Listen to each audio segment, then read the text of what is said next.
way to look at it is, I love working with athletes, and I've worked with athletes for a long time, but because I'm a researcher and I work as a biomechanist, I often think of things just a little bit differently. So where Gish has taken you and done a lot of the really applied work that he's so excellent at, I thought maybe the opportunity that I have here is to look at things from a slightly different perspective. And that is, if I want to know how to optimize someone's ability to move, and particularly given my experience, I want to focus on the strength training, strength and conditioning aspects of helping a person move. I first of all have to figure out what I'm trying to achieve and then the best way that I can possibly achieve it. Just back on.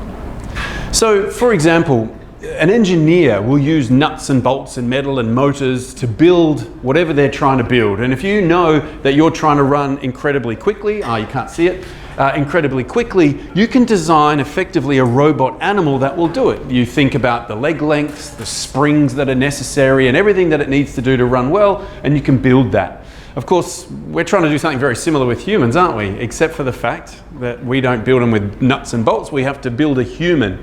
And instead of being able to use a soldering iron and a screw and a nut, we have to use exercise training. So a lot of the training exercises and drills that you do every day with your athletes, as well as a lot of the strength training and other conditioning aspects that either yourselves or someone else will do. And so in order to try and build, I guess, the optimum human, whether it's a human trying to do a triple jump or throw a hammer, of course you first of all have to figure out what the optimum method of movement is. How do humans actually move when they're performing these tasks? I guess the second question is, what would that optimum human look like? If you're going to move this way to achieve that goal, what would your muscles be like? What would your tendons be like? What does your brain and nervous system have to do? It sounds really simple, but it's actually very complex, and unfortunately you'll figure out throughout this talk that I don't have all the answers because no one actually knows. Which is another little sort of thing I'll come across, is that when people tell you they know what they're doing and how to do something, they're probably lying, because most people don't. But then the final and the ultimate goal for you is to figure out how we can actually build that body with training. And that's what I kind of want to hint at today by focusing on the biomechanics. So, you all know, and please remember I'm not saying anything otherwise, that if you want to create an athlete who can move rapidly or move economically, for those of you who are distance coaches, I never forget about the distance ones because I'm a sprinter and it used to be the way I used to be. If you're trying to make someone move economically, then clearly your training is the most important element. The drills you do and the training your athletes do is the most important element. But what I want to talk about is whether we can use additional training, what we might call the resistance training, or the plyometrics, explosive training, heavy training, to optimize the function in this person. So the first thing I want to ask is, how do we move? Well, you guys all know that we have these incredible motors. The motors are called muscles, and the muscles power human movement. Muscles are really exceptional. A muscle like this, so let's say I took your calf muscle, take one of your calf muscles, it weighs a bit less than a kilo. If I put it up on a hook and electrocuted that muscle, I know, don't do it at home. If I did that, literally it could hold 500 kilos. In fact, it could lift 500. If I just said, please hold it, just hold it where it is, it could lift nearly 1,000 kilograms. That's bigger than the hoists that you might see in an automotive garage, and it weighs less than a kilo. There is a big problem with muscles though. They're exceptionally slow. The actual little microscopic unit called the sarcomere that drives human muscle function moves so slowly that if your bicep was just a single sarcomere, it would take somewhere between 2 and 3 hours to flex your arm. Luckily, of course, we put lots and lots of sarcomeres in a row. And something that's worth remembering is that the longer your fibers are, the more of these little motor units you put in a row, the faster is your muscle. So your hamstrings are faster than your quads. They're not faster because their fiber type is sexily fast, like everyone likes to tell you. They're actually fast because the fibers are a lot longer, the muscles are a lot longer. So they're built for speed. But unfortunately, despite my best efforts over the last 20 years, we don't really know how to change the lengths of fibers. People think you do, you may have heard about it, but I promise you that's not the case, but that's another lecture. So we have to look elsewhere. We have to figure out, how can I get the muscle to move fast? A second way is that I can pass that muscle across a joint at some distance. And the bigger is the distance, a bit like holding a wrench further out, the more force or torque you can provide, right? So people who need to develop very big forces will have big joint moment arms, right? If, however, you want to move fast or through large ranges of motion, you do the opposite. You have a small moment arm. It's well known. I had some slides. I took them out just to speed this up. But the best sprinters have the smallest distances between their ankle joint and their Achilles tendon, and by the way, the longest feet. So from a talent ID perspective, you can start to look at how we might take humans who are built for different things. In distance runners, it's a bit bigger. But again, I can't change your moment arm. I can't fix that, and therefore it's not really something that we want to focus on. So then we're left with trying to rebuild the muscle in other ways or change the way we activate that muscle. We need to get around the idea that they're slow. And just to harp on this point one little bit more, and it's another excuse to get Jonathan Edwards in, although it looks like it's not functioning very well, not sure why that is. It worked, of course, every other time. Is that if you take all of the muscles of the gluteals, the quads, the calf muscles, all the propulsive muscles that you use during a vertical jump, and you estimate the power output. We can pretty much give a figure for 1 kilo of muscle can develop this much power. And you estimate the maximum power a human could possibly develop if all of their fibers were fast twitch fibers. And then we get an athlete to do a vertical jump and we measure the power output on the force platform.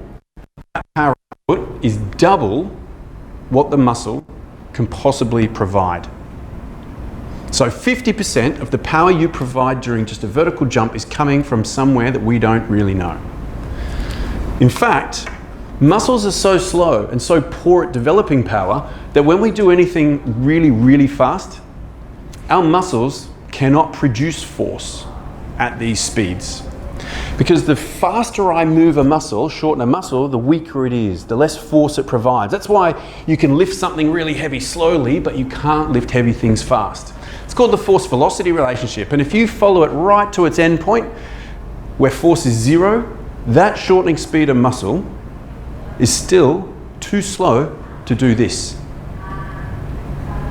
So when we talk about how do we build muscles, muscles are the motors, we need power, we need muscle power, clearly we're not right because half of it is missing from the muscle.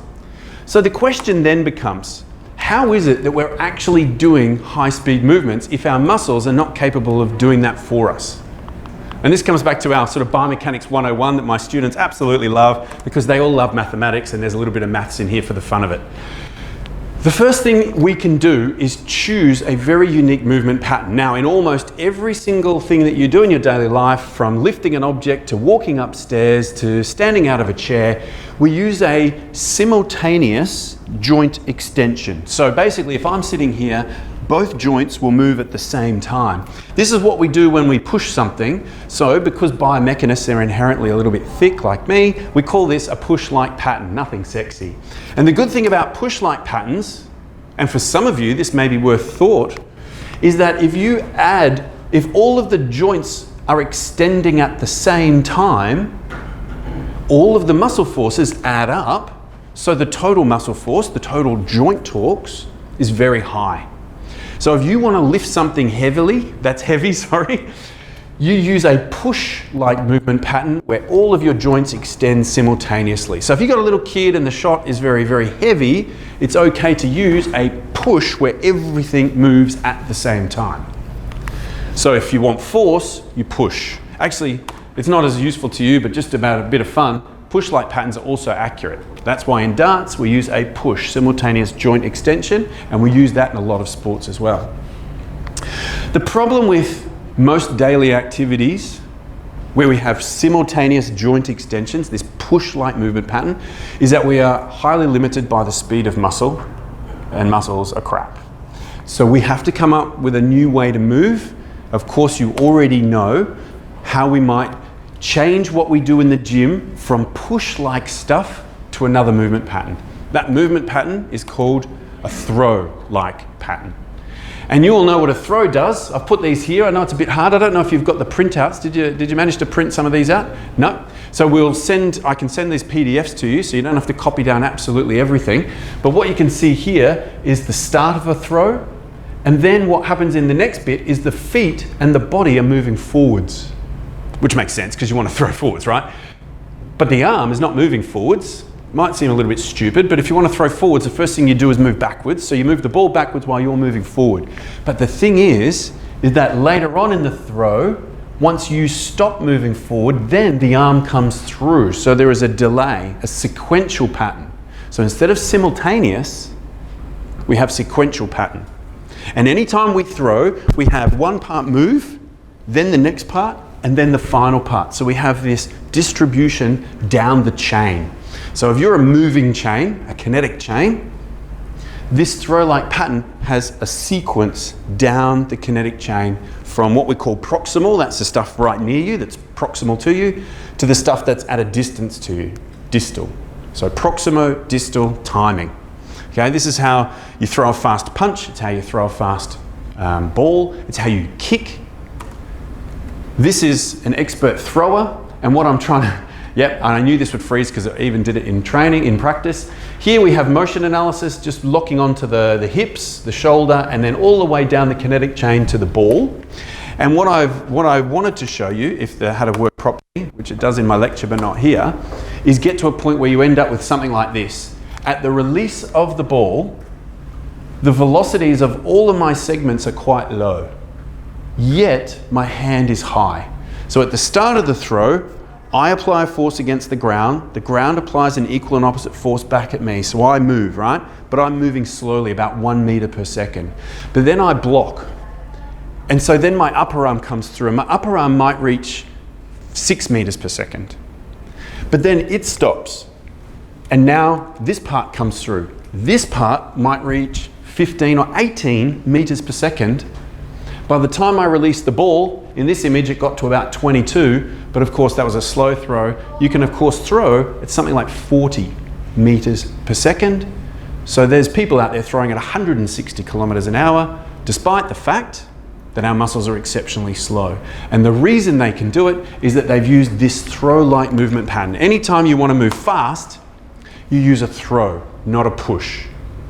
Okay? From a strength training perspective, you might want to think about whether the training exercises in the gym are throws or pushes. Not that everything has to be a throw just because you move like a throw, and that will be a theme of my presentation. It's not all as it seems, but it's at least worth thinking about the neural adaptations you're trying to get in the strength room.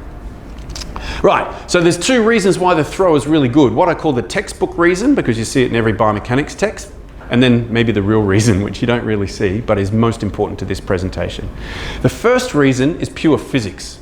The laws of physics dictate that energy cannot be lost from a system, and therefore neither can a momentum. So both momentum and energy are conserved. These were absolutely and officially noted down by Noether in 1918, after Einstein's theories all came out. Of course, never won a Nobel Prize because she's female, but it completely rewrote our understanding of the conservation laws in physics. And if you take what she said, you'll realize that if I'll have to throw it left-handed actually, if I have an object and then I induce a momentum or I give energy to my system, and then using internal energies I block the system, the energy can't just disappear. It has to go somewhere. Now the arm is free to move, and therefore the energy goes into my arm. Now remember, I'm big and heavy. Unfortunately, a bit too big and heavy at the moment. I should have maybe come this morning and did some exercise. But if I transfer the same energy into something that's lighter, by pure physics, it has to move faster. If I then transfer that to something lighter still, by pure physics, it has to move faster still. So then I move slowly, but by the end of the chain, it moves rapidly. And so I can look a bit stupid, but show you exactly this. I'm going to try not to use any of the muscles in my arm to actually throw the ball. I'm just going to induce some momentum in my body, and then I'm going to stop my body. And you'll see what happens to the ball. So I'm going to put the ball up here so I don't hit myself in the head, induce momentum, and then relax my arm. The ball goes much faster, even though it fell at the back of my hand, than I ever move. In fact, if it had a stick in my hand, it would have gone even further. So the idea is all of this momentum becomes very, very fast when it moves into something light. That's cool, that's fun, but actually there is another reason. If you take people who are elite soccer players and you look at their kicking motion, they don't block all of their leg and body. A lot of us call it the follow through, right? And the follow through actually improves velocity. So it can't just be the case that we block stuff and it all travels down here and then we get really fast, although that is partly the case. It has to be something else. And that something else is probably the key to the first half of this presentation. And that is, I'm going to skip the maths, that's for the fun people, and I just put it in there for the fun of it. That is when we move one body part in one direction and then the other body part lags behind, we have an opportunity to store elastic energy in both the muscles and the connective tissues that are tendinous, like our tendons.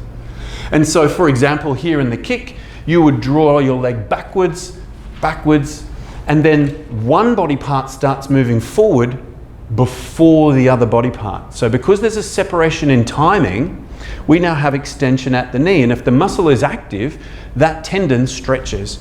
It stores elastic energy in the little fibrils that are within the tendinous tissues in here, and they act like an elastic band, and we end up with a very, very high speed of motion.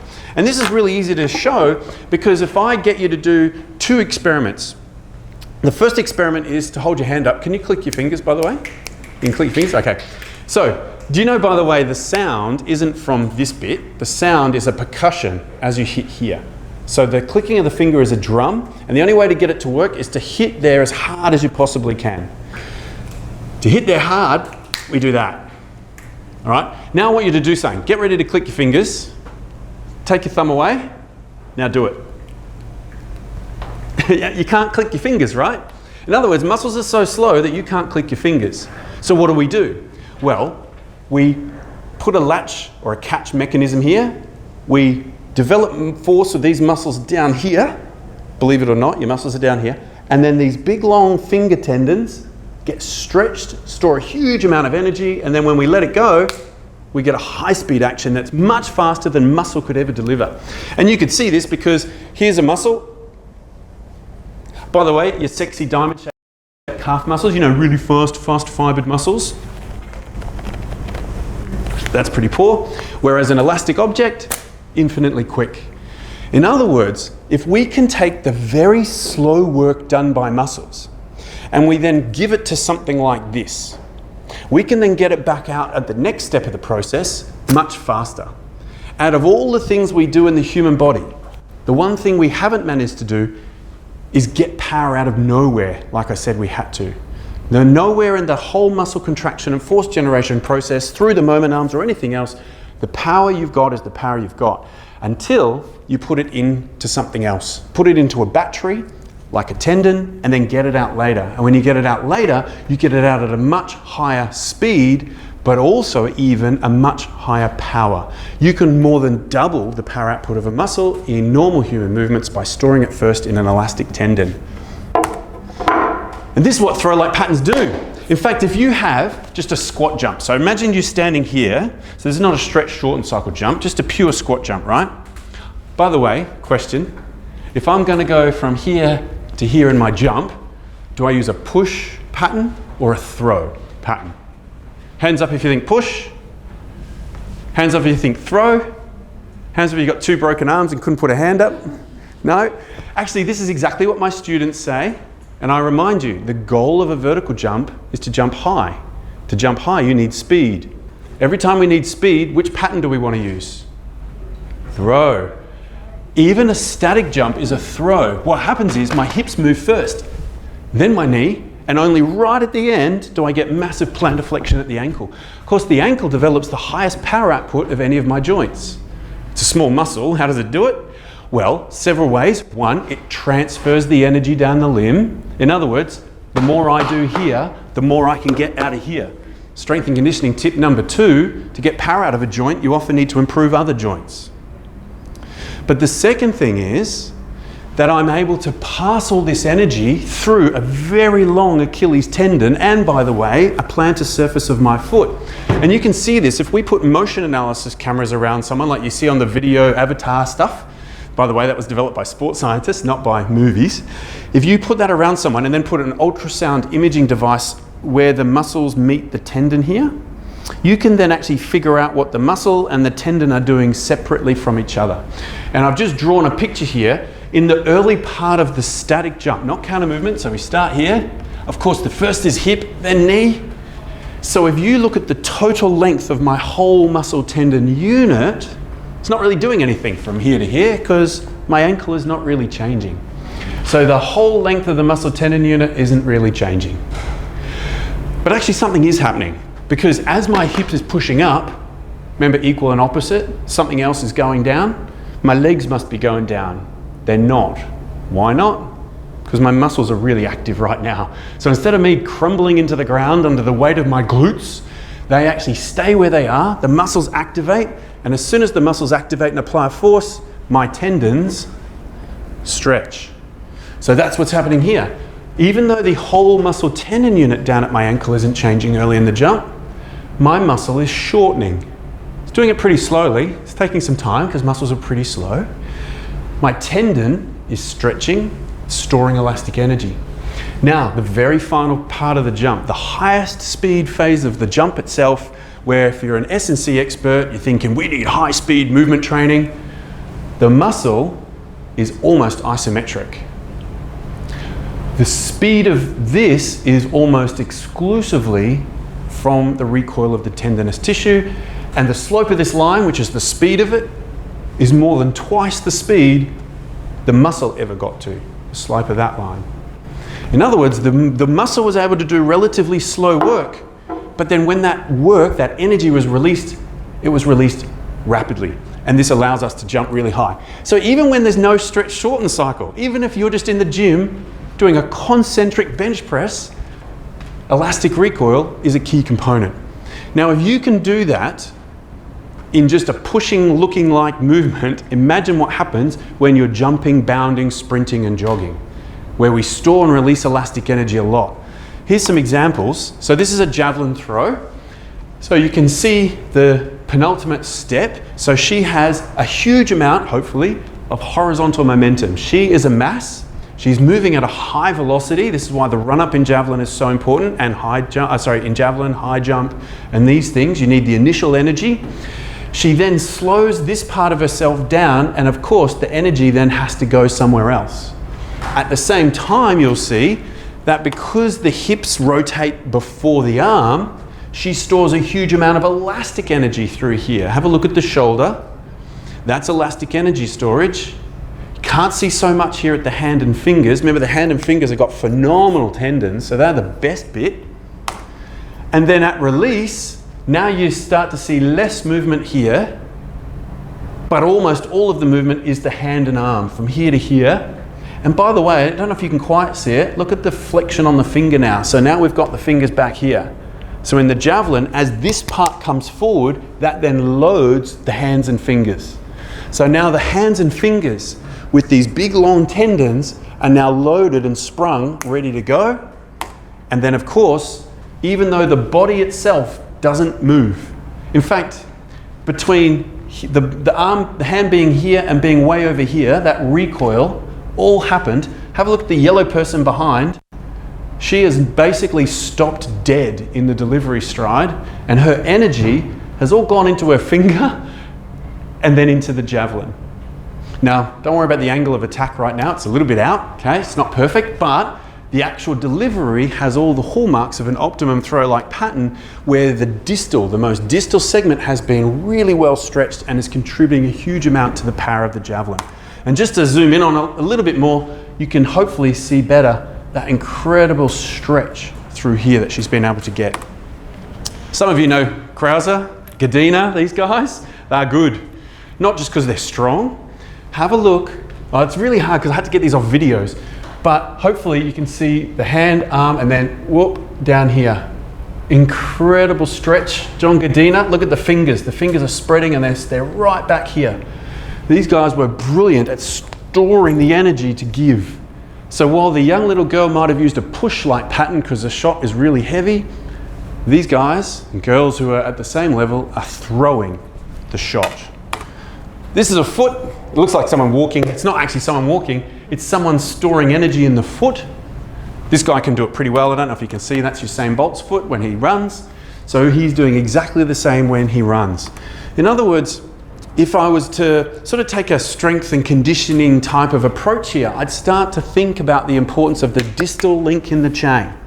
That if you haven't optimally trained it, then you're not making the most of the longest tendons in the human body. That means you're not appropriately taking muscle work, storing it in the fast bit for later, and getting it out appropriately. As a coach, obviously a lot of your drills and a lot of your technical training should be about this. But as an S&C, or if you're doing it yourself or talking to S&C, you should be thinking, how am I building the finger strength? How am I getting the flexibility? Am I optimally getting all this at the hand or the foot in whatever athletic event that I'm trying to improve?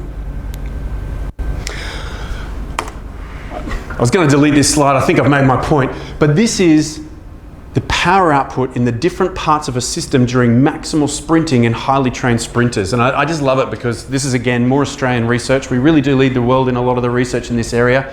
Again, this is the Achilles tendon and the calf muscles during maximal sprinting. And of course, when you hit the ground, they all stretch, negative power. And when you propel yourself, they shorten, positive power, right? So this is power. But what's actually happening, if you look up here, here's that stretch shortening.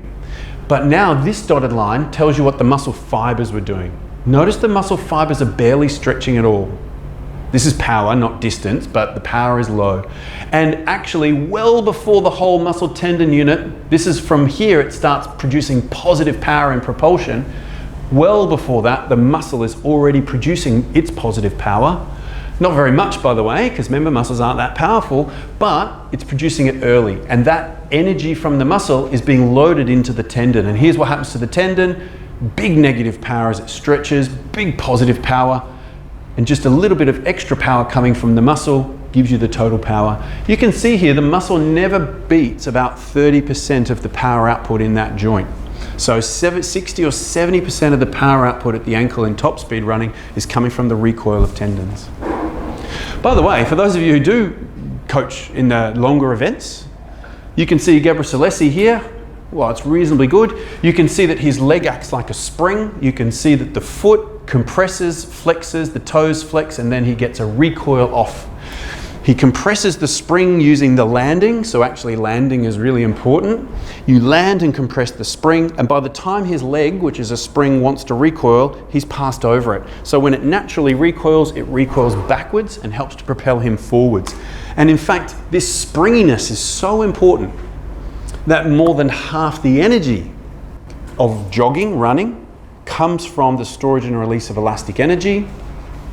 And in fact, almost all of that comes from the foot and the Achilles tendon. So if your foot is not functioning properly or your shoe is affecting foot function, you're probably losing anything up to 17% of this energy. And of course, the new Vaporflies and everything else, they always go on about the carbon fiber, everything else, which is something I remember thinking about when I was 10. Why don't they put a bread and butter knife in a shoe because they're really bouncy? They finally have. I'm ahead of my time. That's the way their life works. But actually, the real reason they work is you'll see how thick the cushioning is. They've got a new type of material that stores and releases more than 80% of its energy. The average shoe is 60.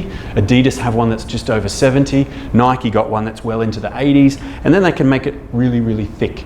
So of course, what they're able to do is store and release the energy in the shoe much, much better than a normal foot or shoe structure can. And this is the real reason why the Nike Vaporflies work really, really well, adding about 4% on average to your efficiency, about 1 or 2% to your performance. And of course, the smaller you are and the faster you run, the more is the benefit. So when we talk about, well, one day everyone will have the same shoe, it won't be a problem. But if your legs are shorter and if you're already able to run faster, you get an additional advantage. So the advantage is not equal, and that's probably where we have to have that debate. Anyway, that's a side project. We're here to talk about strength and conditioning and biomechanics. So I just want to remind you, optimizing the tendon or the whole series elastic element that includes the connective tissues in the muscle as well is really important even when you're jogging or running. Well, that's great. That looks cool. What tendon do you need? Can we even change the property of a tendon? I mean, I know I can get a muscle bigger, right? And if I practice moving fast, I can make a muscle faster. But am I born with tendons, or can I actually change my tendons? And if I can change them, what do I want? What is it about my tendon that I'm going to try and change? Well, remember the recoil force of these elastic tissues of the tendon is providing the force to accelerate you or the implement. So the first thing we need is a tendon that can actually develop a big force. And remember Isaac Newton's laws. If you have a big force, you can get the big acceleration of your mass. So in the 1600s, we kind of knew the answer. Actually, you know, a lot of what Isaac Newton came up with, there are historians who believe that he really stole a lot of his ideas, or at least came up with them with a lot of collusion and a lot of debate with another guy called Robert Hooke. Robert Hooke did keep one to himself, and that was the elastic forces within, the forces within elastic tissues. So he came up with the law that the recoil force, that's why there's a negative sign here, the recoil force of any spring or elastic material has something to do with how stiff it is. That is, if you have to apply a really big force to stretch it, it's stiff. And how far you can stretch it. Because everything gets stiffer as you stretch. So this is easy, but this is much harder. Yeah? This is easy, that much harder, right? So it's global stiffness plus how far you've managed to stretch it. And if you can have something that's really stiff and yet you can still actually stretch it, you end up with the biggest recoil force that can then propel you or your implement. So theoretically, as long as you've actually got the ability to develop the force, so if you've got the muscles to do it, relatively then, you would want stiffer tendons than the average person for the propulsive areas of your body. Is this actually true? And what about if I had someone like a distance runner? Well, what I like to do, I like to give this one to people. I've put these here in no particular order, I promise you, right? So remember, actually I want to show you one more thing. So I've just said stiffness matters because it gives you a bigger force. And the bigger your force is, the more you can accelerate a mass, the faster you can accelerate a mass. That doesn't just mean that if I store energy and let it go that it will accelerate faster. It also means that if I do something that's like an oscillation, like in jogging or cycling or something like this, the stiffer it is, the faster it will want to go. Now I've got two tendons here. One of these tendons, this one, is much more compliant. It's less stiff. See how much slower it is? It's natural frequency. So if I want to do the least work here, I keep it low, like pushing a swing. If you want to do the least push on the swing, you push it at the right time. And when the muscle wants to push at the right time, it works at a slow. If I try and move faster, it doesn't work. If I get a stiffer tendon and I try and optimize my muscle, it's much faster. And if I go as slow as the other one, it doesn't really work. So the stiffer I am, the faster is the natural frequency I prefer to move at. So if I need big forces, or if I need a fast frequency because I've got very little time, then I want a stiffer system, all right? Big force, less time, more stiffness. So what I've got up here is I've got top speed, 100 meter sprinting, and I'm talking about the calf and Achilles here that's doing all the power, and absolutely maximal counter movement jump, and Kipchoge, okay, pretty fast, jogging. All right?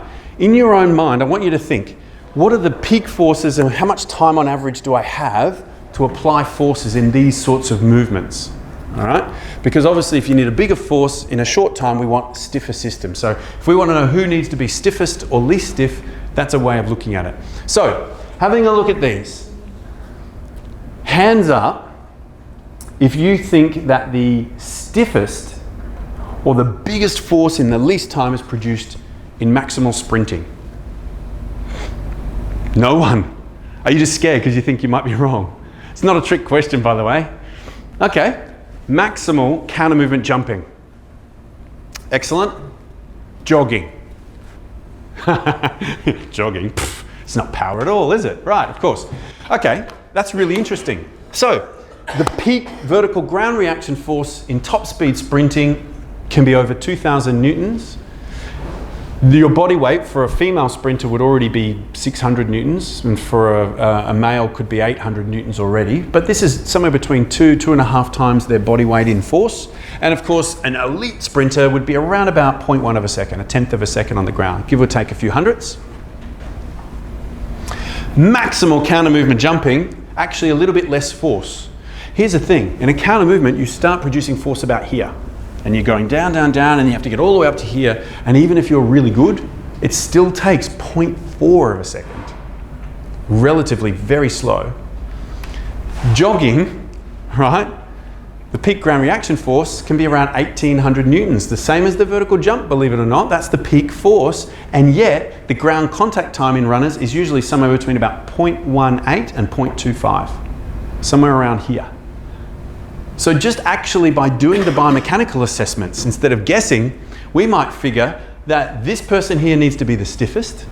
We might figure that this person here should be the second stiffest, and that these people should be relatively quite compliant, relatively less stiff. Oh, by the way, it's even more crazy than this, because remember, one leg, 2 legs.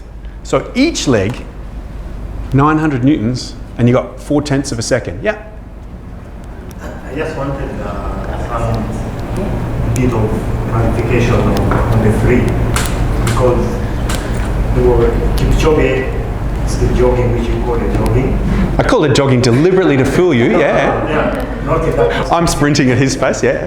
But the 3 of them have different tempos, different frequency, with a different frequency of Kipchoge, and could be again the same with the jumping. Mm-hmm. Some just trying to get it. From the figure of the sprinter, the muscles, those are the big muscles that we've been talking about.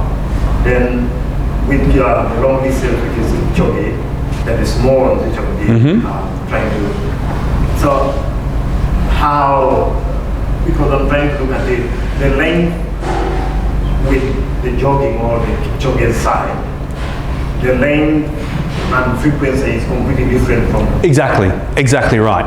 And that's why the forces and the time they've got to develop force is different. So Kipchoge has also a longer time in flight between each step. So he still needs an impulse on the ground, but then when he lands, because he's moving slower, because he's running slower, if you land on the ground and you're simply moving over your foot slower, it will be on the ground longer. A lot of people for decades have said, oh, the fastest sprinters have got short contact times. You need a fast contact time. Actually, it's the other way around. You have a short contact time because you're running fast.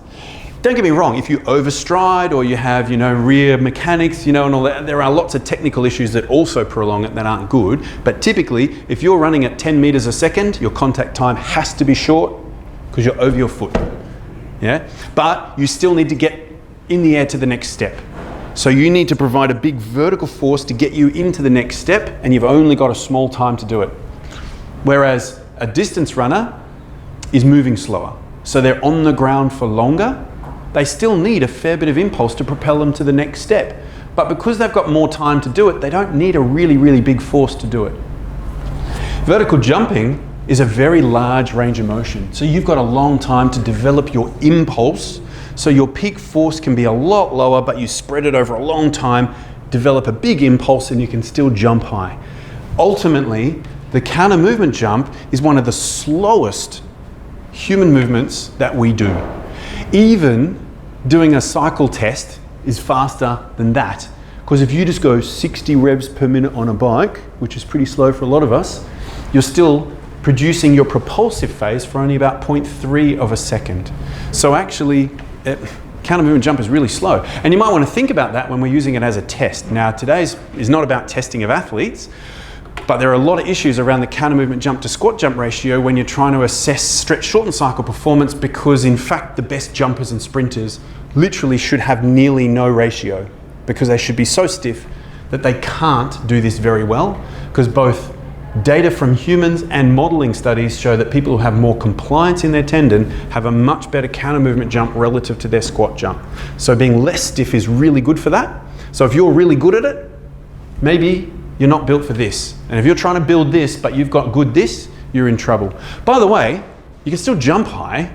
I mean, a sprinter can just sit there and just go boom, no problem. They're still jumping high. I'm talking about the ability to use the counter movement jump relative to the squat jump for a sprinter probably shouldn't be very good.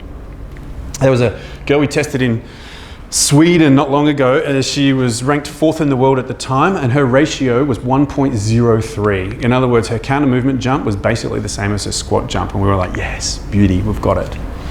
Anyway, I digress. So, we know that someone has to be stiffer. How do we make someone stiffer? Okay, well, what we can do to test stiffness of tendons, by the way, is again we use ultrasound. So here's an example with the knee, but very often we use the Achilles tendon. And the reason I use the knee is because you can see the big kneecap. So if you put ultrasound here, you see the big kneecap, and it's hard for you to see because the screen's not big and we don't have the printout. But when you get it, you'll see all of these lines, all these lines here are actually the patella tendon coming down here. So we can see that with ultrasound. And then if I hold you and I get you to do an isometric contraction, remember, when the muscles activate, the tendons actually stretch. So isometric, meaning same length, is not same length, because the muscle actually shortens a bit. And when it does, you can see the patella move. So the patella moves a long way. So we can actually record how much the tendon stretches. We can estimate, using a whole bunch of funky biomechanics, the force that caused it to stretch. And if the force is high and it doesn't stretch much, it's stiff, okay? So we can measure the stiffness of human tendons in vivo in athletes.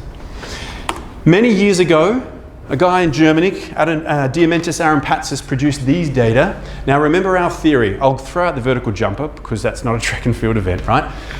I said sprinters should be stiffer. Are they? Well, they got very well trained sprinters and they said, as you apply more force with your muscle, how much does the tendon stretch? If it's stiffer, it shouldn't stretch as much. And look, as force goes up, it stretches less for the sprinter than it does for everyone else. So the sprinter is stiff. By the way, I also said you need to be strong enough to stretch them if they're stiff. But look, they are. They're a lot stronger and they can actually stretch it the same as everyone else because they're stronger even though they're stiffer. I also said, actually, endurance athletes should be quite stiff. Are they? Well, in this graph, the answer would be no. If you compare the endurance to the sort of non-trained individuals, they fall on the same line. So as you're applying a force, they stretch about the same. At least up to this level where they measured it. Maybe up here it just changes a little bit. But actually, that's not the best way to compare them because you can have very economical distance runners and you can have low economy runners. And so when you break it up, what you see if tendon stiffness is here, that the highest tendon stiffness occurs in the best economy. And as you go to the moderate economy and low economy runners, you can see that on average, the tendon stiffness can be 30% less in the Achilles tendon. Is this like a repeatable finding? Yes, it is. We never published these because I took it while I worked for UK Athletics. But here are some data in 18 British athletes collected more than 10 years ago now because I'm getting very old. This is the amount of oxygen they use. So the more oxygen, the worse they were in economy.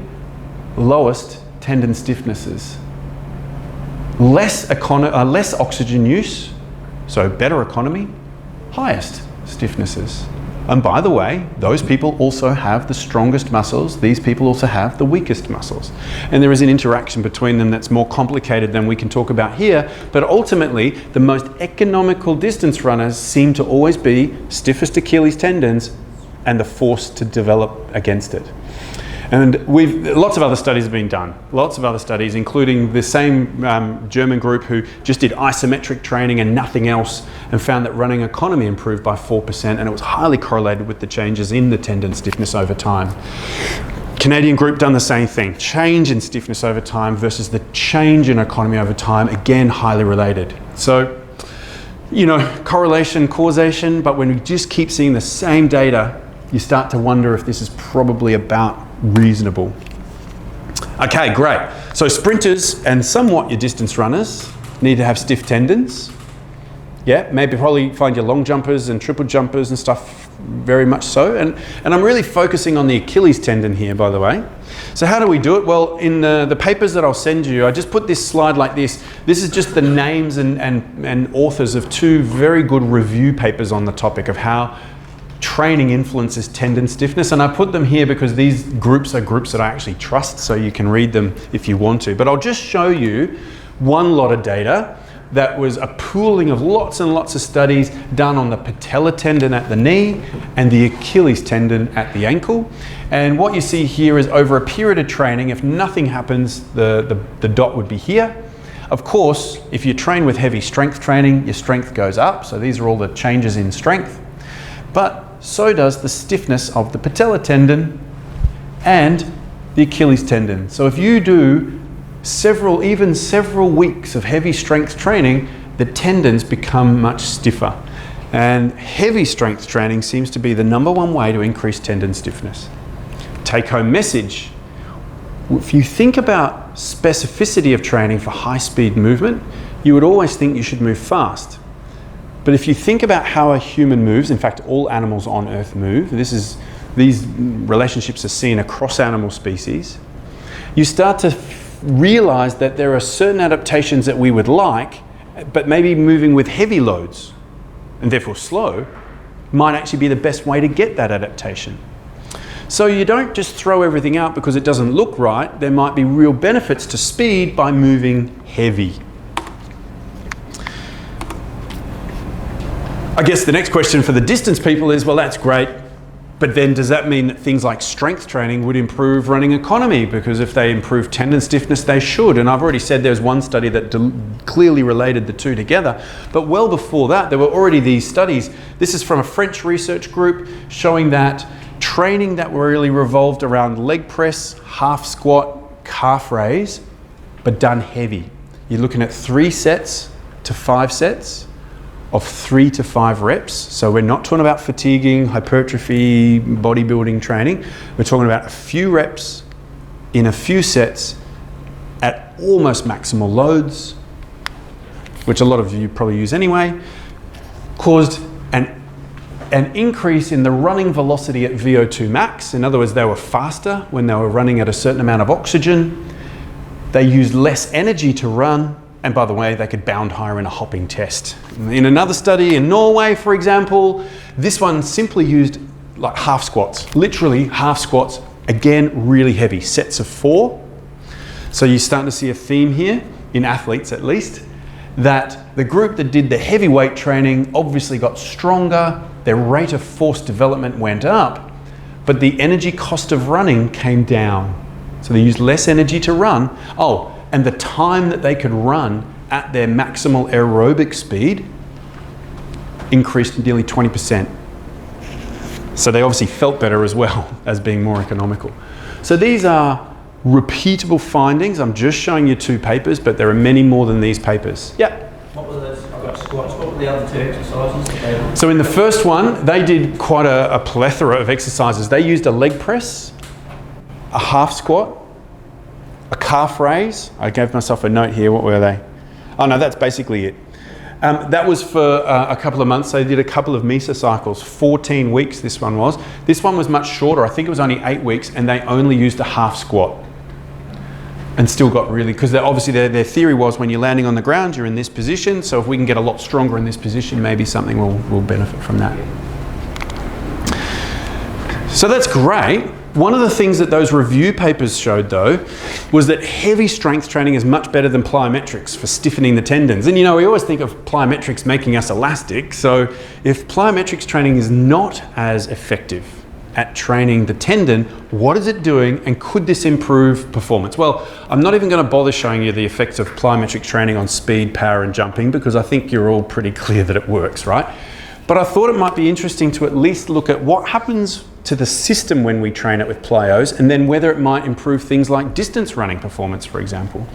I love this study. This was done in Japan, and this is one of the studies. There's about 4 studies out of maybe 10 that have been done with plyos that did find an increase in tendon stiffness, right?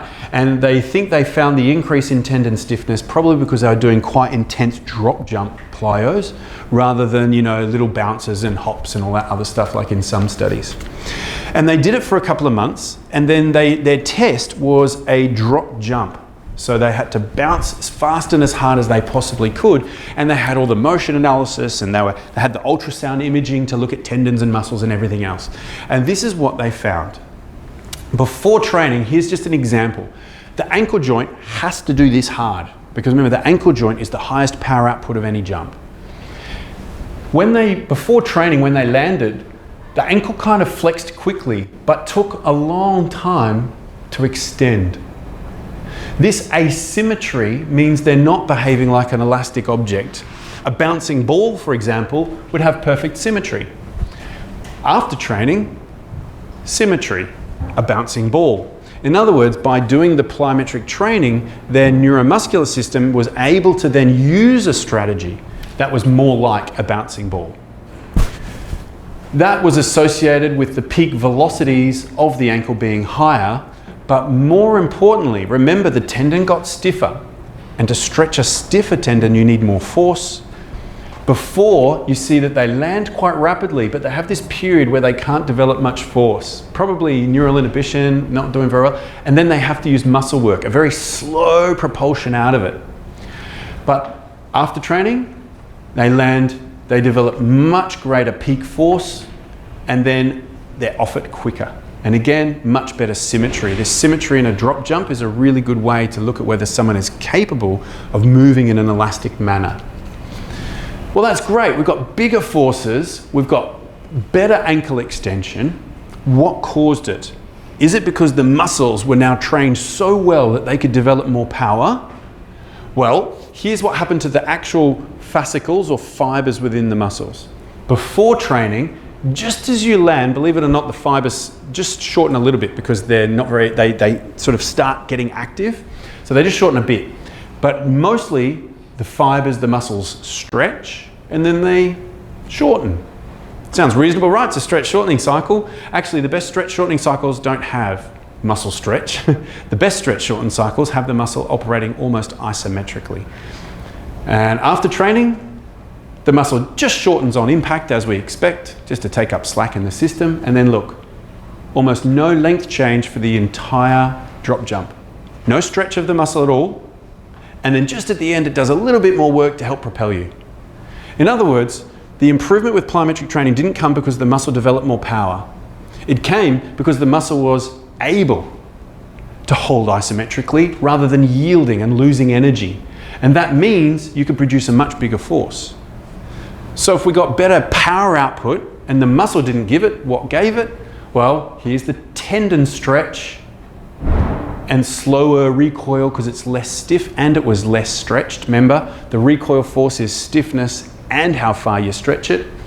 Whereas because we had a much bigger force and a stiffer tendon, the tendon stretched just a little bit further after training. And again, more symmetry. And the slope of this line, the recoil speed is the slope of the line. Notice that the line is a lot steeper. So now you have a tendon that's recoiling at a much higher power output than before training, probably partly because it's simply stiffer, but partly because the muscle was able to hold. It didn't lose all the energy by stretching. This was caused by a change also in the way the brain activated. Notice before training, when they land on the ground, there's this little silent period here. This is an inhibition in the nervous system that tries to stop, well, we believe to stop injury. You know when you drop and you go, "Arr!" and then you try and produce more force? Notice after training, no inhibition. So the nervous system has altered, the way the muscle function has altered, and therefore the tendon altered. And all of this shows us the complexity of how we adapt to exercise, but maybe it's a bit different to what we think. It's not about the muscle becoming more powerful. It's often about the muscle being able to hold without yielding under pressure, without losing energy from the system. This is cool, but does it help things like running fast? Yes, it does. Again, I'm not going to bother with all the speed stuff. You guys know that to move fast, we do plyometrics training in a non-fatigue state. Distance running though, this is data from the AIS, by the way. Philo Saunders with the team, published back in 2006. It was captured many years before that, but they didn't want to publish it, of course. Plyometrics training in AIS athletes and a few top athletes around Canberra, so very highly trained athletes. After plyometrics training, I think I wrote some notes here. Yeah, mostly ankle jumps and hurdle hops and hurdle jumps, one-legged bounding and that sort of stuff. Pretty standard stuff, done 3 times a week in brief sessions, in addition to the normal training. So they didn't reduce the training to do it, they just slowly added it on. Notice when you're running at slow speeds, like 14 kilometers an hour, the energy cost of running is about the same. But as you go faster and faster, there's less and less energy cost if you've done the plyometrics training. And if you haven't, you see a bit of variability, but you don't see an actual change overall. So the plyometrics training does, when added to highly trained runners, does seem to improve economy of running. And there's other papers showing improvements in 5,000 meter distance time trials and all these other things as well. It's a repeatable finding that plyometrics training done in a non-fatigue state, added to a program of distance running, can actually help running economy and performance. What's the age of the research people that they're doing? Are they all... This study was between 18 and 32 because they were all AIS scholarship holders, except for a few local Canberran athletes who were really high level but not AIS. Yeah, so they were all... Development level and their skill ability too. No, oh sorry, the AIS, no, so this would have included, they don't actually name them, but I know that this included some world medalists. Well, when I say world medalists, you know, they had been world junior medalists and were representing Australia international, so like years of experience in running. Yeah. So yeah, they obviously didn't do all the biomechanics and stuff, which is what I would have loved to have seen. I want to know why they ran faster. Did they change the way they moved, or is it just that their systems were slightly different? But either way, it seems to be a repeatable finding. So I guess at the end of part 2, maybe now's a really good time just to take a quick break. We're an hour into it. Your brains are probably getting a little bit tired. But while we have a 5-minute break just to recharge, has anyone got any questions about how we generate forces and powers, or what we do and all the things we don't know about how to optimize the system or measure the system? Has anyone got any questions? Yeah. Yeah, just on sort of what we just discussed, and you sort of briefly touched on there with the neural inhibition. So would you say then for athletes, a good way to train that tendon is heavy load, but then combining with a bit of plyometric to train like the neural inhibition to have the tendon recoil better? As a first approximation, that would be perfect. Yeah. I'm going to show you some more data in the next section about what the muscle has to do and what happens when we train muscles. And so what you'll do is you'll take that idea that we need to do some really heavy strength training to set the system up. Then you need to do some actual plyometrics training to get the neuromuscular coordination to use it, absolutely. And we'll add a bit more about the muscle, and that will allow you to then think about individual groups even within an individual athlete and how you might bias your training. But for now, I think you've pretty much hit the nail on the head. And just on that, because obviously a lot of people when you're coaching juniors, you know, when you're speaking about like a heavy load, I mean, for someone who's never, like some of the stuff we touched on before, like don't even know how to do a squat, for example, trying to build that. How do we? I don't. It's probably, but could you start still young with the heavy loading, or you can start strength training young for sure, and Geesh will be the biggest one on that. Have a look at his son, right? But what you're trying to do at the young age is set the athlete up for future, right? So you're not here to go, right, by next year I want you to win the under 12 national title and you need heavy weight training, right? So of course there's a lot of technique to learn. Actually, kids are very resilient. They deal with heavy weight training really well. Would I be doing, sets of 4 at maximum? No.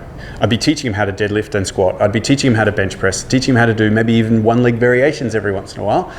But the good thing about kids is that they're highly elastic, and in fact they seem to be much better at plyometric stuff than us. So the standard idea in adult athletes is that you get them to do some strength training and stretching training to get them used to loading, and then you bring in the plyometrics. With kids, it's usually the opposite. You can start with skipping, take the rope down and get them to do a few minutes of skipping. They can do some hurdle stuff. And the good thing about a lot of those sort of things is you can incorporate fun and challenge. And of course, that's as important as actually learning the skill, is to enjoy the training. Because you can then have, landing over this hurdle, sideways over that, up onto the foam thing, down on that.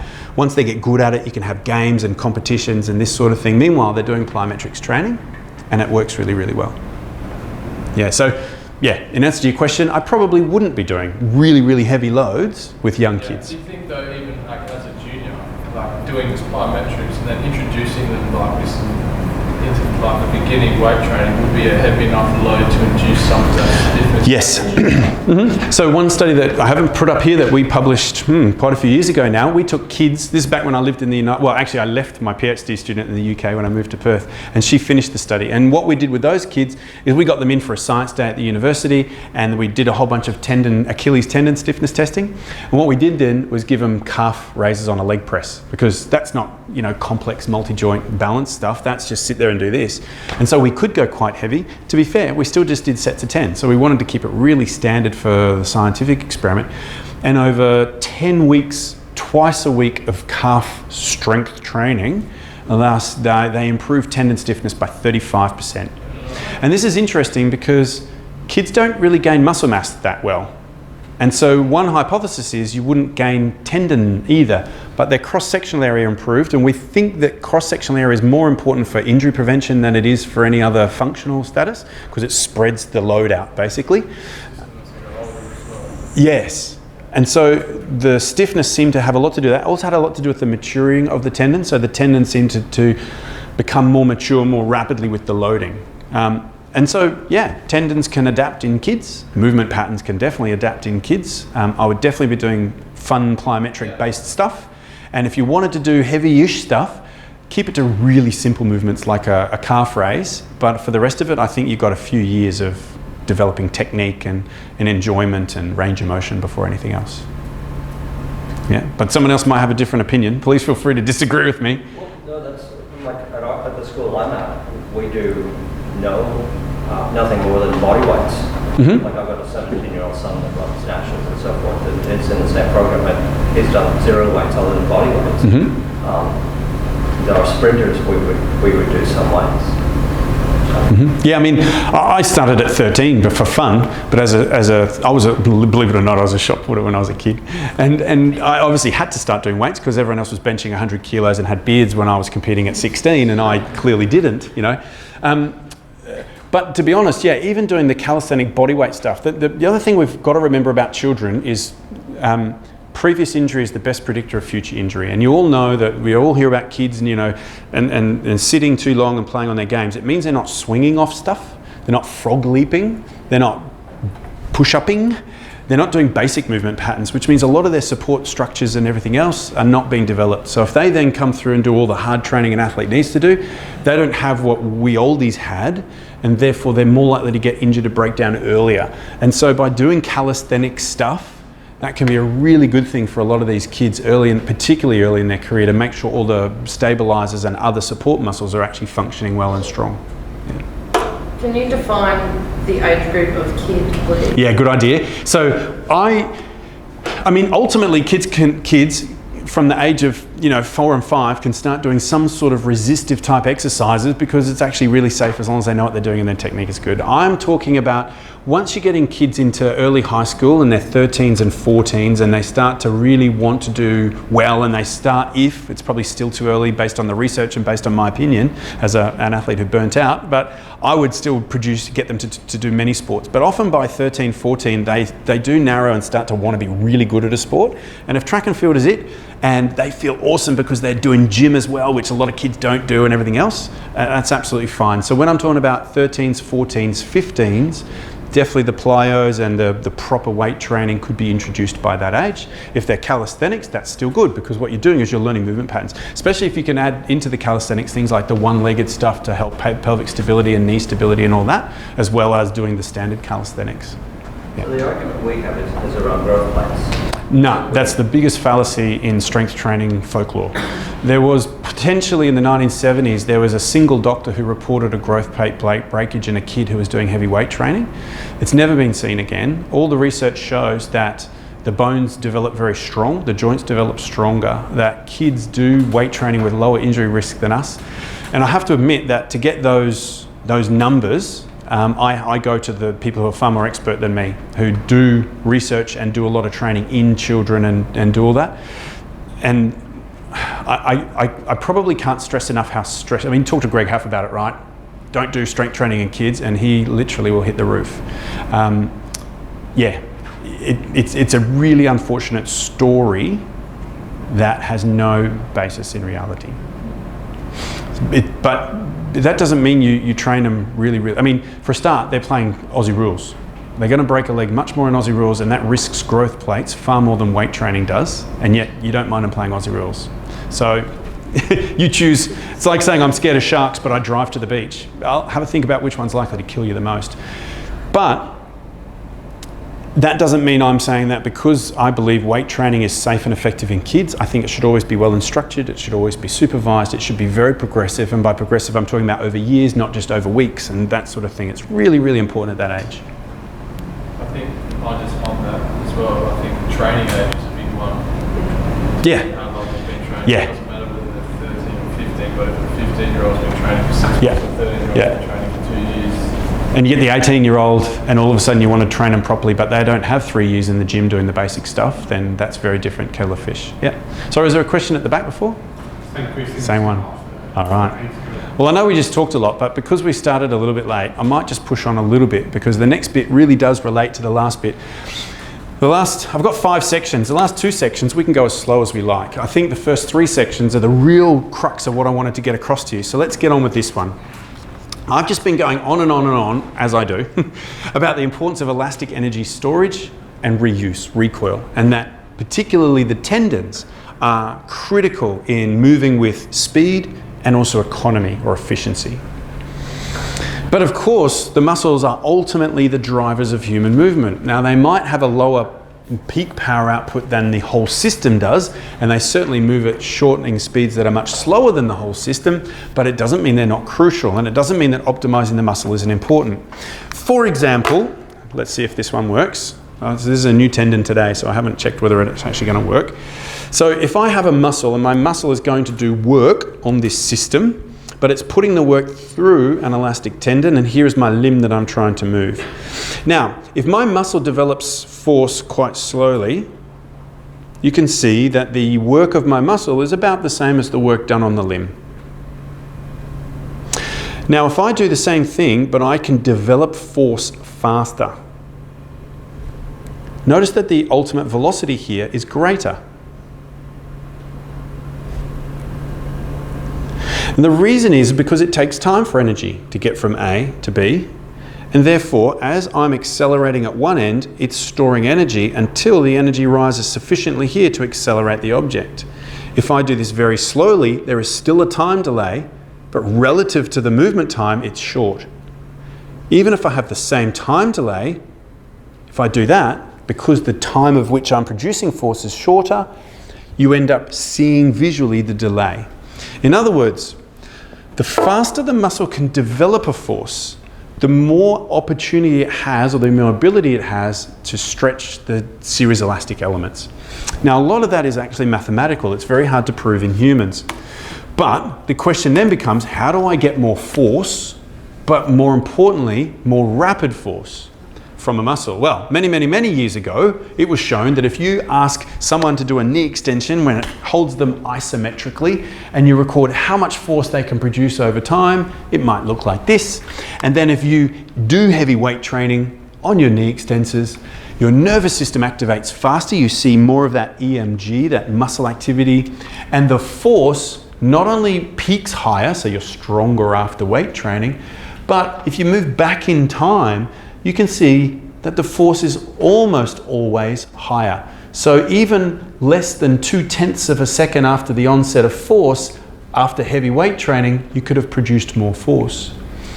Now remember, in a vertical jump, you might be producing force for 400 milliseconds. So heavy weight training theoretically can, in the right person, affect vertical jump height. And if you come back to the time of sprinting, which is one of the quickest ones, the contact time, now you can see that there's only a small effect of heavy weight training. In fact, if you look at, say, the first 0.2 of a second, there is a strong correlation between someone's strength, this is the maximal voluntary contraction force, and someone's rate of force development, measured earlier at 200 milliseconds, 0.2 of a second. In other words, if you simply do something to get stronger, whatever that means, it usually means you can develop forces faster. And that makes some sense, because if I can activate the muscle at the same rate, but I'm stronger, my force rate is higher. But the thing about heavy weight training is it also improves our ability to activate the muscle. And therefore, very often, although not always, after heavy weight training, you get this improvement in the early rapid force production capacity. Some studies that we've just done shows that if you mimic the movement pattern closely in the strength training, you get a much better transfer effect, but it's not always necessary to do so. And in fact, in some studies in strength training, even doing traditional heavy weight training, some studies even show in the very earliest phases, you can sometimes still see these improvements in rate of force development. So, something to do with really heavy weight training is helping us.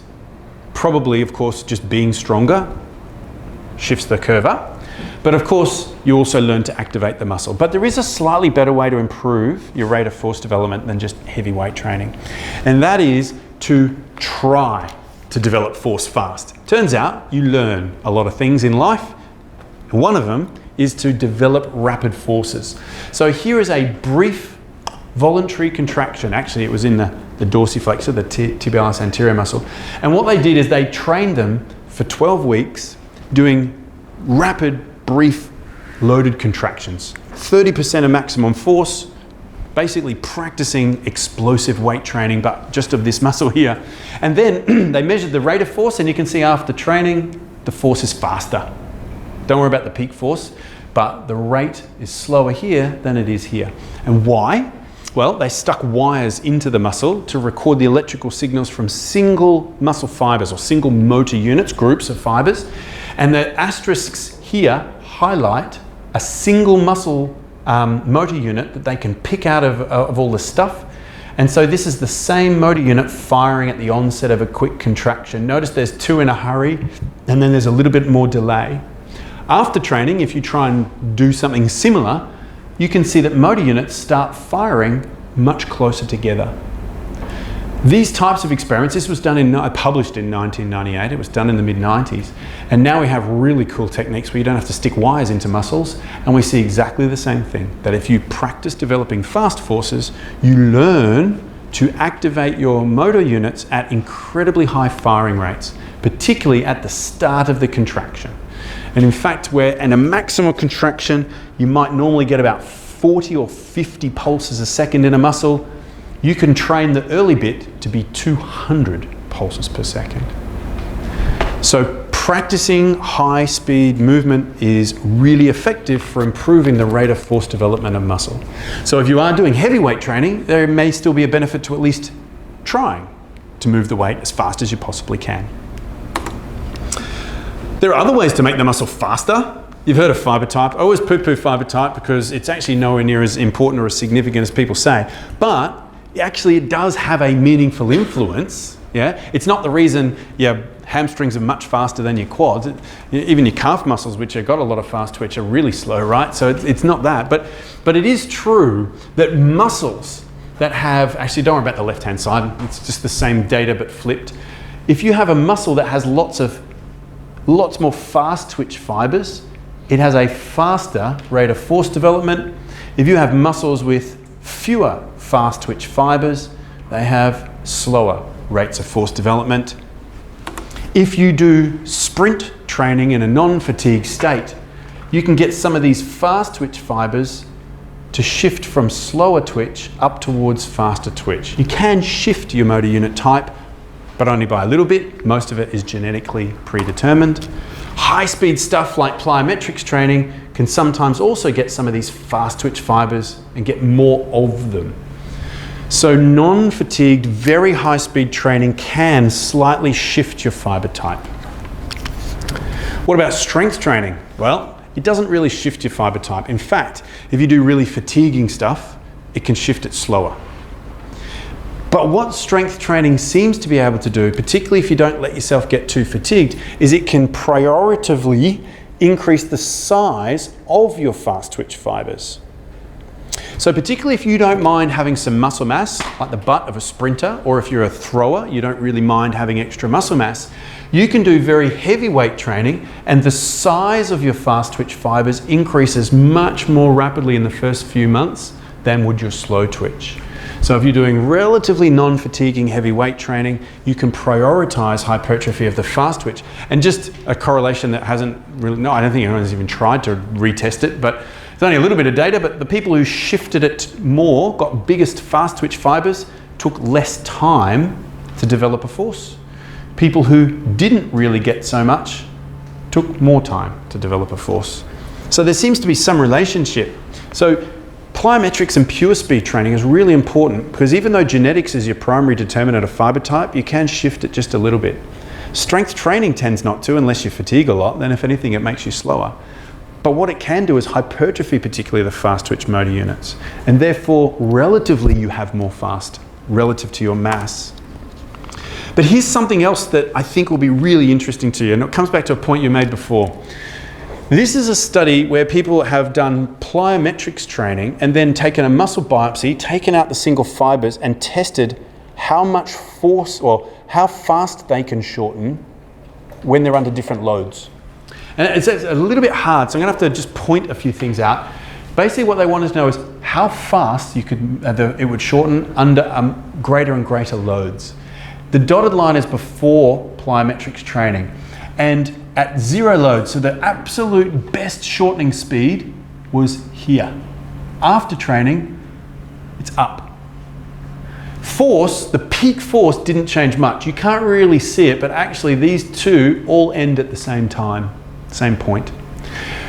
And that's for your slow twitch fibers, but it's the same for the two different fast twitch. If they found fast twitch fibers and tested them, same thing. Improvement in velocity, no real improvement in the peak force of the fibers. Now this curve is power, force multiplied by velocity.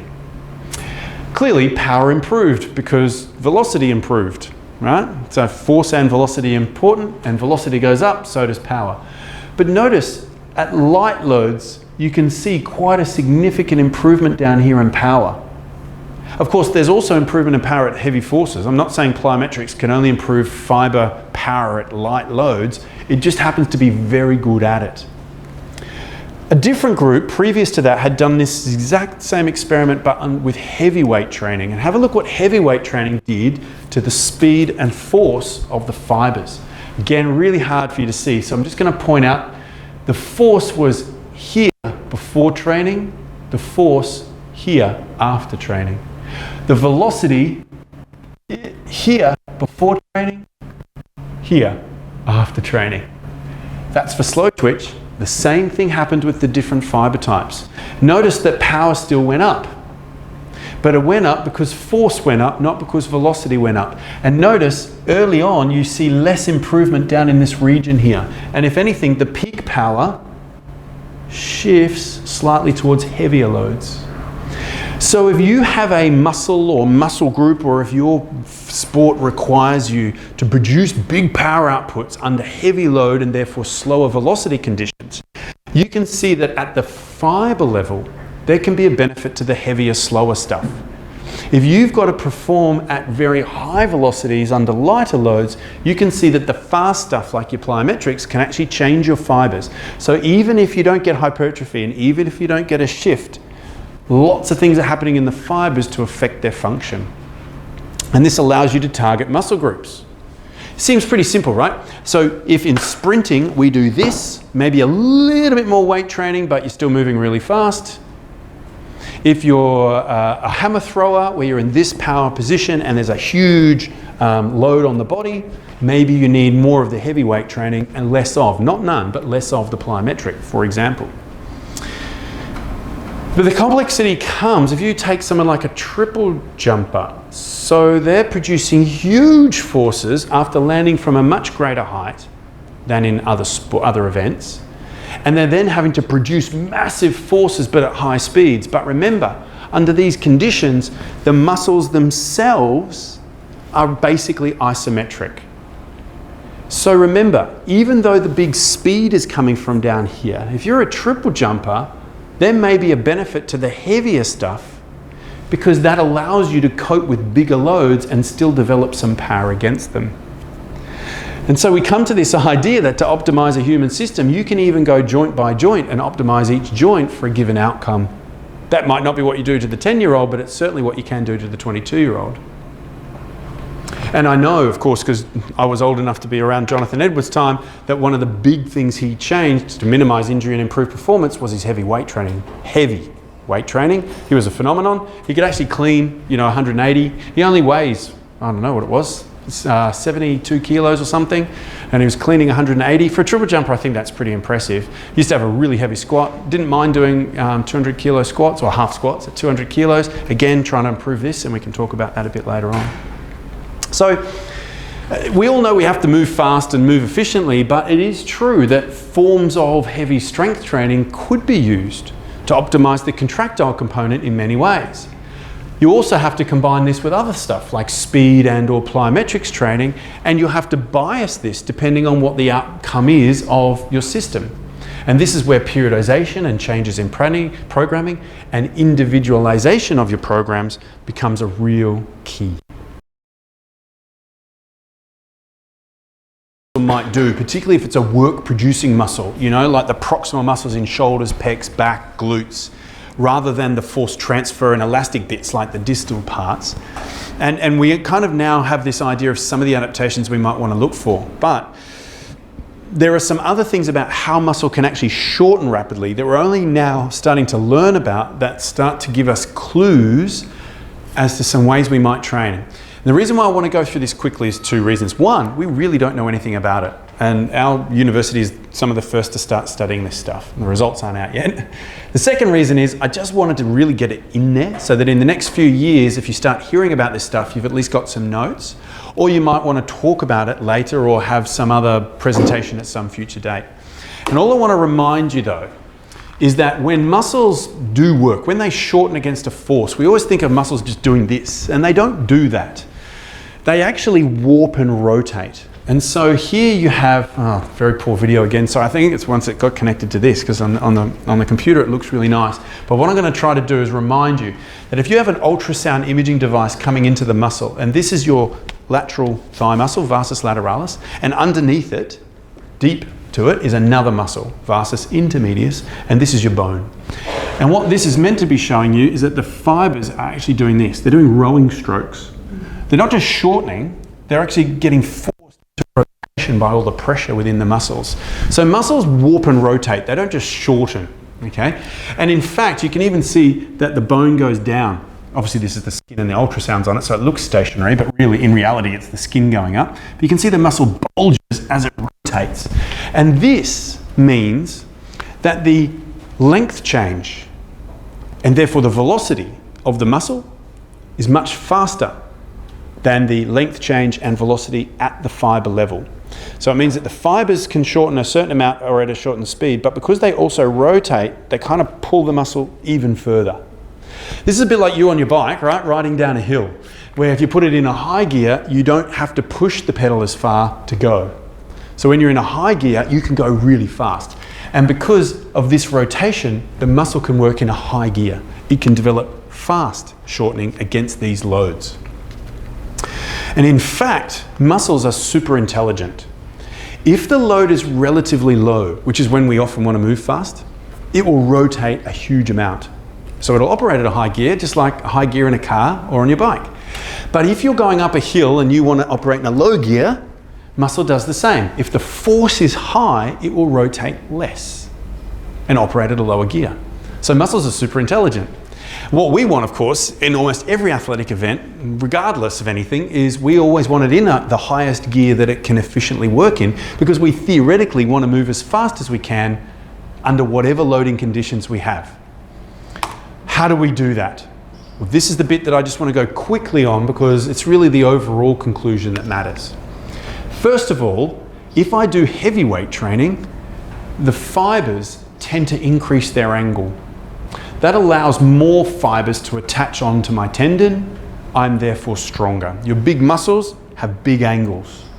Strength training can increase that. Turns out, this is a mathematical thing, that the bigger is the fiber angle of a muscle, the more higher gear it works at. In other words, if you can increase the fiber angle, you can get it to work at a high gear more often. So it should theoretically be more powerful.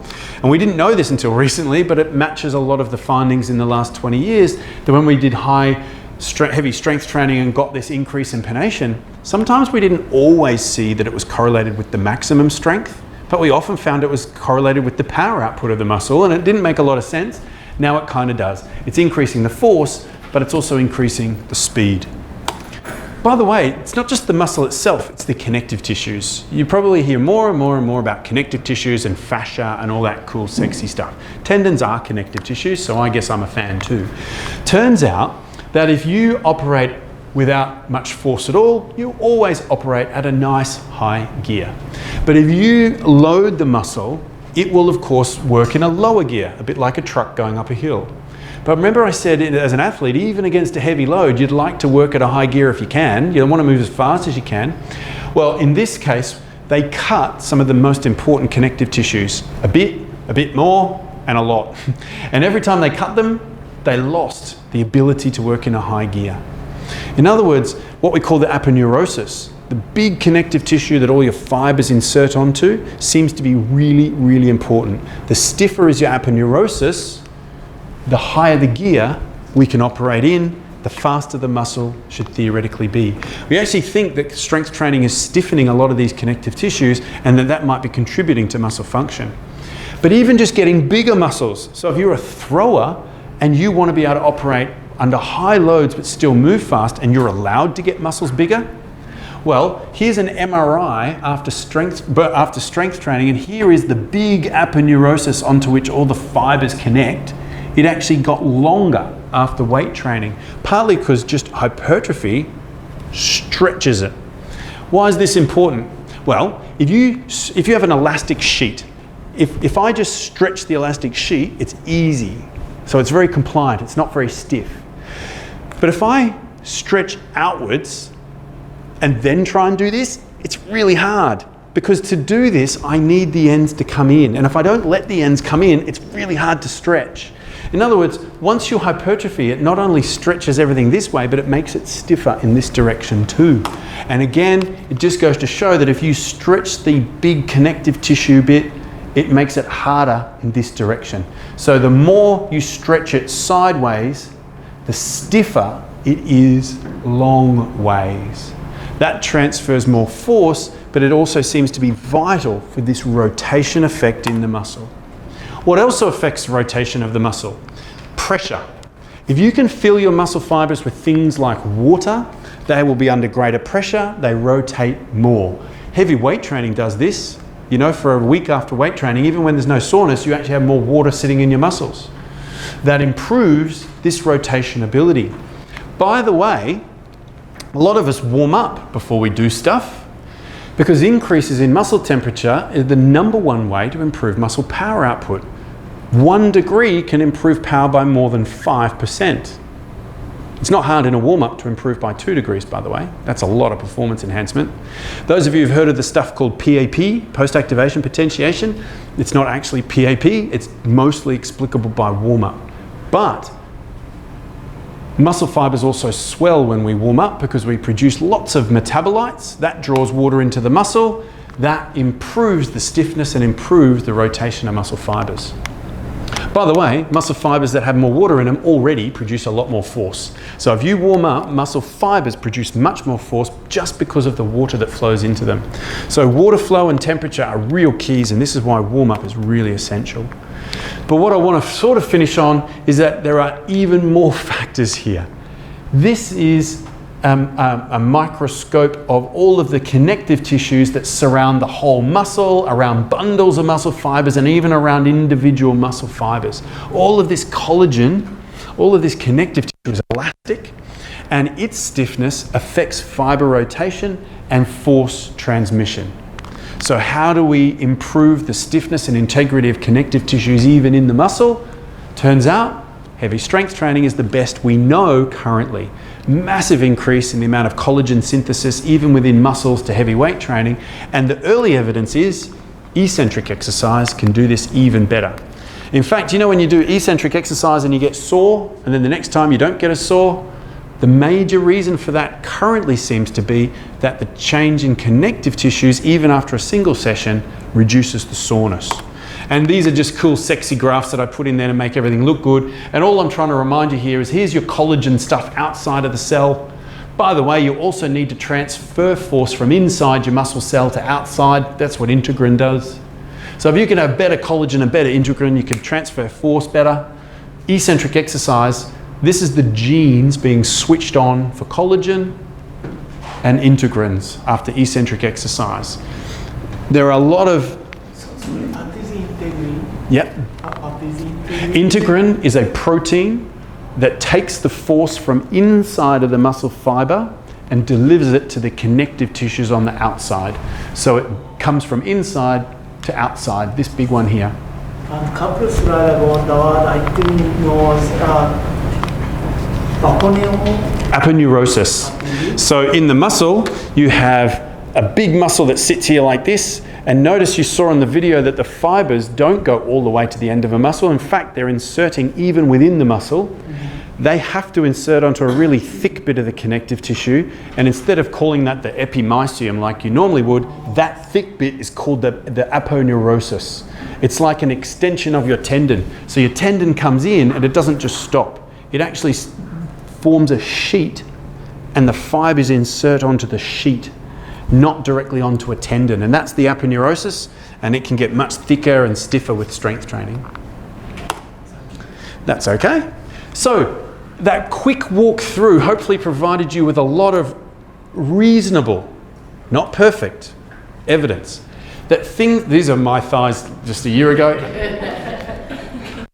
that even just creating hypertrophy, but the stimulus of heavy weight training seems to be doing a huge number of things in the muscle that we now recognize could be enhancing force and also power output in the muscle.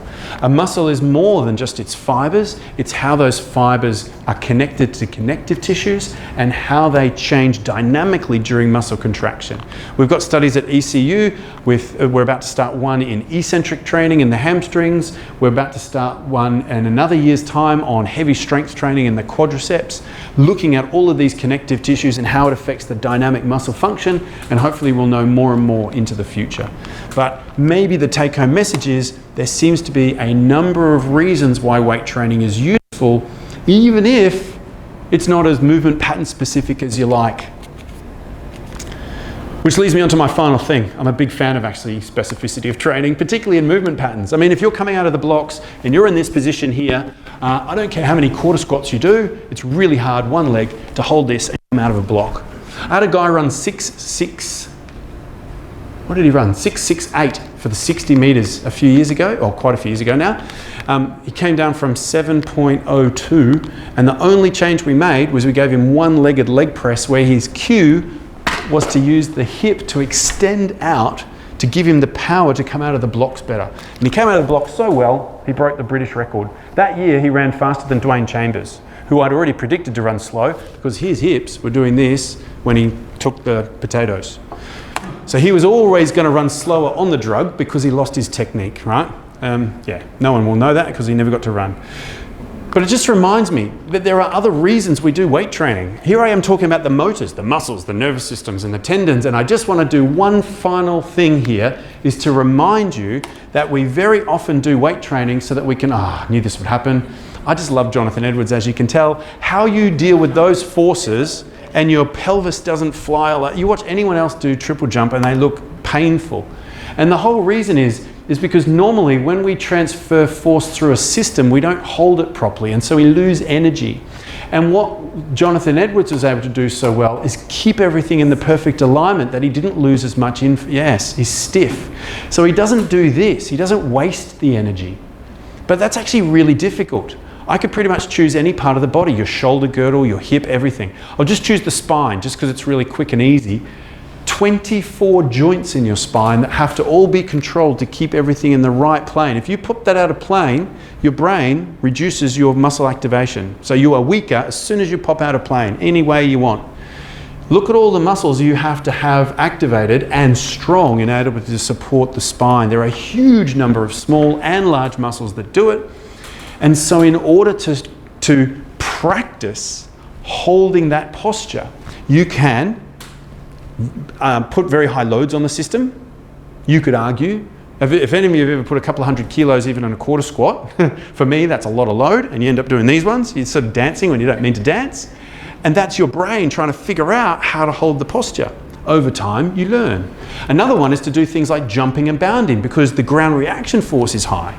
It's still really, really high intensity stuff, just not with the load on your shoulder, but because you're bouncing. But now you've got asymmetry and you have to control it. So some of the benefit of weight training and plyometrics training comes from learning to adapt posturally. So between all the drills and skills that you do every day, you can augment it with some of these techniques. And by the way, it's not just the muscles that support the spine, it's your diaphragm.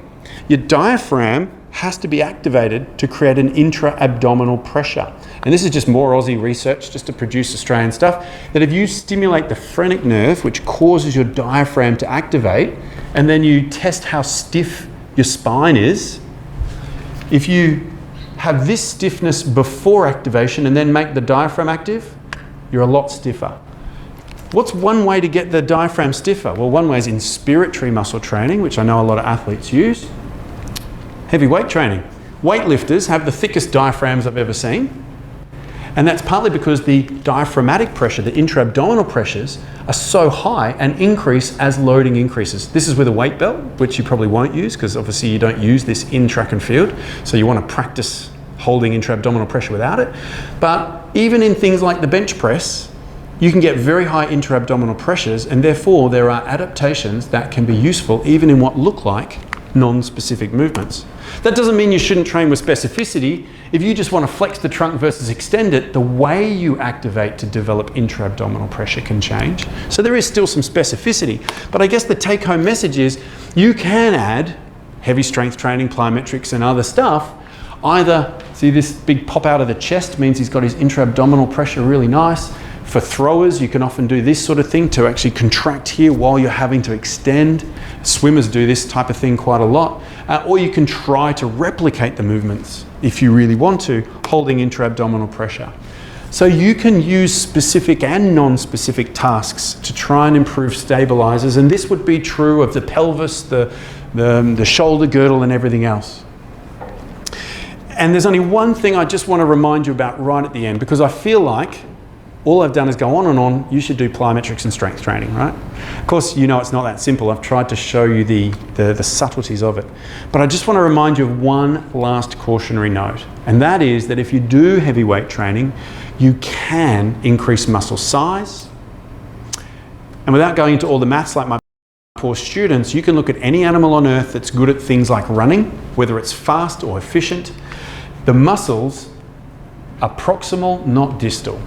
Proximal, not distal. Proximal, not distal. And in fact, if you want to read my textbook, you can do a little model there.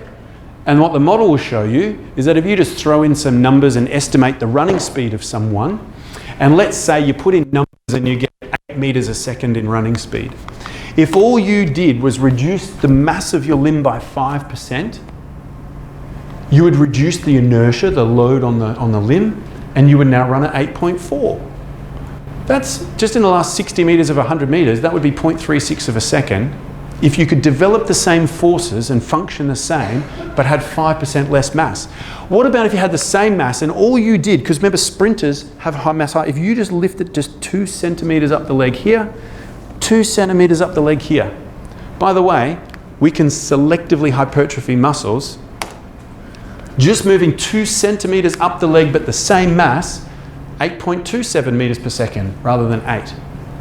So just moving it a little bit, a quarter of a second in the last 60 meters could be saved. And this is because if you have mass further away, you cannot move as fast.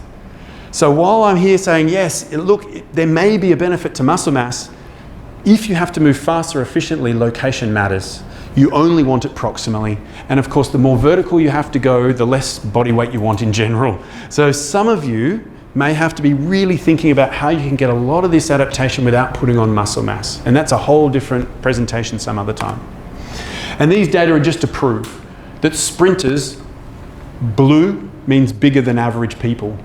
Blue, high up, glutes, quads, glutes, quads, actually red means smaller than the average person. Look, there's even some reds down in a lot of the calf muscles distally are not only smaller, like just more like average, they're actually smaller than the average person. So some sprinters are bigger than the average person here and smaller than the average person down there. Makes a lot of sense when you're trying to move fast. So to conclude everything then, before I let you run away and drink beer, whatever, high speed and economical movement clearly requires some sort of optimum output from the nervous system and muscle force production. But it is largely driven by elastic recoil. And so what you're really trying to do is optimize that bit of the system and then figure out how to get the best out of that system by fixing everything else. Different forms of strength training. So plyometrics, explosive, eccentric we touched on, but I didn't have a lot of time, and heavyweight training can have lots of different adaptations around the place that you may want. First of all, by integrating different ones, you may be able to give different types and durations of training to target different people differently. You know, we always talk about individual people, right? But the number of times I go in and see everyone doing the same thing, or if Usain Bolt's doing that, it's amazing how many people do it. Then they all go, oh no, but I train individually. I go, that's really funny. I haven't seen that. But even muscles that act at different joints have different jobs to do. And you may have to bias how you train each job. As a coach, of course, you'll be talking to an S&C expert, or you may have to do all this yourself, so you might want to have a think about some basics around that. But importantly, I also wanted to just bring you back to the idea that throw-like movement patterns and the use of the distal chain become absolutely essential. So, look, I don't want to reduce the importance of event-specific training. Clearly, what you guys do as coaches is the number one thing that trains an athlete. But what I wanted to show you is that different forms of resistance training in different regions of the body can help you build a certain body that is optimum for a very specific function. Thanks very much for listening. I really appreciate it. Sorry, it's labor intensive, but I'm happy to take any questions if you've got any brain cells left to use.